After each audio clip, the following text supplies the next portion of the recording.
The shepherds went in haste to Bethlehem and found Mary and Joseph and the infant lying in the manger. When they saw this, they made known the message that had been told them about this child.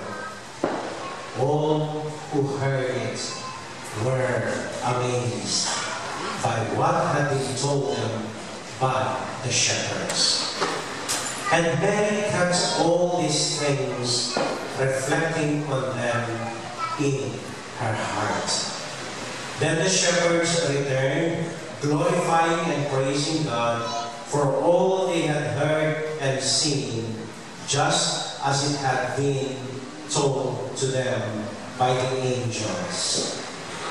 When 8 days were completed for his circumcision, he was named Jesus, the name given him by the angel before he was conceived in the womb.